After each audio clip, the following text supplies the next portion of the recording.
Днес ръководството на СДС взе решение да подкрепи промените в кабинета. Основно за да запази стабилността в условия на много тежка икономическа криза. Ние категорично ще се противопоставим на всякакви експерименти. Олигархията в България има три цели в момента. Първата цел е излизане от борда, защото има огромни задължения, иска да ги обезцени през хиперинфлация и през масово обедняване на населението. За съжаление, една от номинациите на господин Борисов, Илян Михов, развива точно тази теза. Искаме веднага той да се откаже от нея. И премиера да каже, че такава опасност няма. СДС въведе борда, ние няма да допуснем никой нито да го видоизменя, нито да прави нещо друго. Долу ръцете от борда. На второ място, олигархият иска да не се възприема еврото. Защото тогава никой няма да може да си прави експерименти, никой няма да може да печата пари, никой няма да може да краде от хората, казвам най-директно. Господин Михов защитава и тази теза.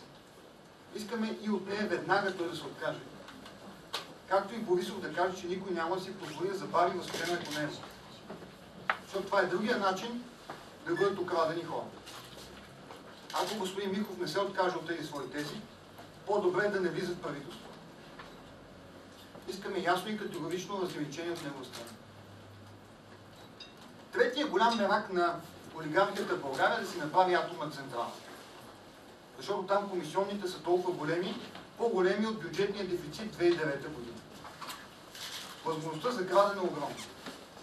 И виждаме сериозен натиск върху кабинета и, за съжаление, виждаме умекване на позицията на Борисов. Дори Румен Петков и Първанов тия дни заявиха, че много са били сближили с премиера. Никакво такова сближаване не трябва да има. Белене може да се превърне в най-голямата далавера за последните 20 години. Категорично проектът трябва да бъде спрян. Той не върши работа на България. И този мерак на олигархията трябва да бъде пресечен на всяка цена. Господин Борисов много пъти каза, подкрепите ме, за да не дойде БСП и ДПС на власт.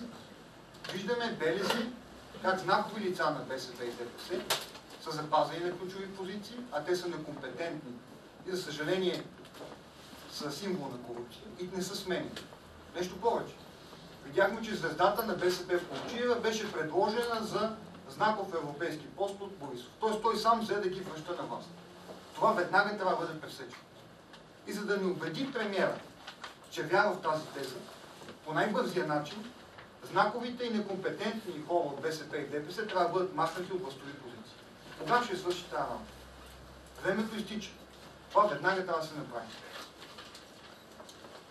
И искаме да напомним, че кризата е много сериозна. Очакваме огромна безработица. Едва ли не всеки пети да е безработен 2010. Очакваме масови фалити на фирми. Къде е стратегията за излизане от кризата? Ние даваме и ще дадем своите предложения. Но в най-кратки срокове такава стратегия трябва да бъде разработена. Утре ще бъде късно. Няма нито минута за губене. И всяко пропиляно време ще има утре много тежка цена. Колеги, по отношение на здравеопазването сме обезпокоени от изкривеното разбиране за реформи и за това ще помоля господин Шарков да представи нашата позиция. Заповядайте.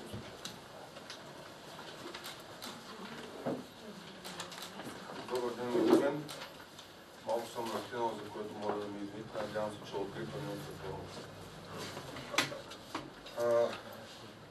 Уважаеми дами и господа, Съюза на демократичните сили ще подкрепи само тези правителствени мерки, които гарантират по-модерно здравеопазване, по-добри здравни грижи и европейско финансиране на лечебните ни заведения. Нашата оценка е, че в момента се действа хаотично.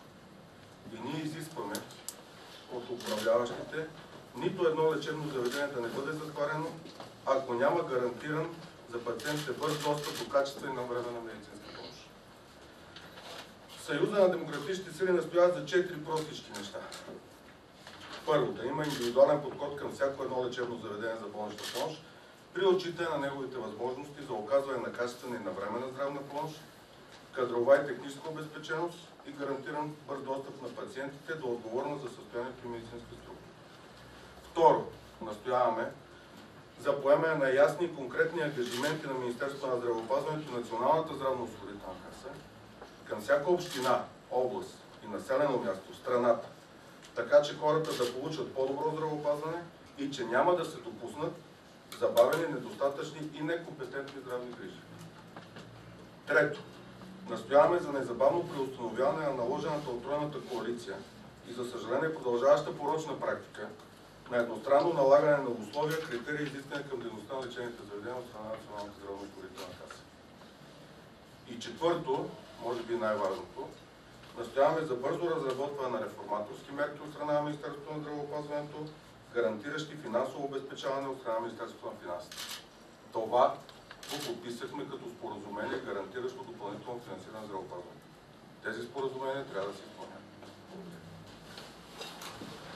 Колеги, въпроси? Може ли да кажете ли кои са знаковите лица на БСП и ДПС, които още на власт трябва да бъдат сменени поне едно-две имена? Най-актуално име на Плугчиева, за което се надяваме бързо да се оттегне подкрепата. Той показва, че може да си променя позициите по такива важни въпроси, което в случая би било силна страна, ако свърши тази работа. Много знаково име е Таско Ерменков, на което е посветен знаков доклад на Сметната палата. Там едни пари как са похарчени и резултат никакъв. Не стига, че е човек на БСП, но той не си върши работа. Нашия критерий е хора, които не си вършат работа. Защото вече господин Борисов не осъзнава, че той носи негативите на всички тези хора. Той вече носи негативите на Таско Ерменков, който е председател на Агенцията за енергийна ефективност. И вече неговата лоша работа става лоша работа на правителството. И за съжаление има много такива хора като мен. Готвиме списък, уважаеми колеги. Когато сме готови, ще го дадем първо на премиера. Това ще бъде един доста дълъг списък. Ако Илян Михов не се разграничи от идеите, които вие изброихте преди малко, ще подкрепите ли промените в правителството? Първо, колеги, господин Михов сега няма да бъде гласуван тази седмица. Той е бъдещото назначение. Т.е. той е първата резерва, както се очертава на това правителство. И преди да бъде вкаран в действие, много се надявам, изисквам той да отговори ясно на тези въпроси. Иначе за нас се става той неприемлива кандидатура. По тези въпроси той трябва да е категоричен. Защото много добре знаеме кой иска да няма валутен блок в България. Защото Жан Виденов веднъж го направи и ние втори експеримент от себе си няма да позволим. Вие имахте среща с премиера Борисов миналата седмица и навярно да поставили тези въпроси. Предстои да видиме. Поискахме да има сътрудничество, защото в момента такова сътрудничество няма. И ще видим през следващите дни, доколко има резултат от тези разговори. И в крайна сметка искаме отговорите да са публични, не само да се Публичните ангажименти са най-трайни. Иначе какво си говорим на четири очи, не е толкова важно. Следете, важно е вие какво казахте на премиера, дали тези неща, които ни ги казахте сега, ги казахте точно по същия начин на него и ако желаете да ни споделите какво ви отговори той. Всичко, което казваме сега, разбира се, го казваме и на премиера, но очакваме публични отговори. Публични отговори, които да бъдат чути и ангажименти. Това е, което очакваме. Господин Димитров, на тази среща с премиера и вие като представител на себе си или бяхте като представител и на Синята коалиция като цяло?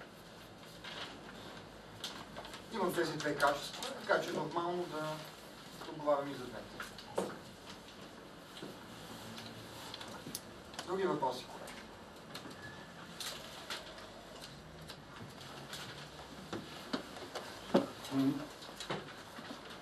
Нещо, госпожа Калова, виждаме тук, ако може тя да каже от нейните наблюдения, че са страните в Европейската комисия в парламента за гласуване на Евгения Комисар, отлича предложението около нашите кандидатури. Заповядайте.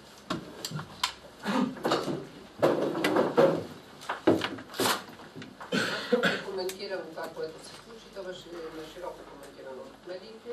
Самият факт, че всички останали комисари, изключение на българския, вече са одобрени, т.е. се изчаква единствено и само в България, говори сам по себе си, че ситуацията е наистина страшна на изчакване и на очакване кандидатурата на Кристалина Георгиева да бъде сериозна и да отговори на изискванията на съответното портфолио. Знаете, че беше проведена среща между нея и председателя на Европейската комисия.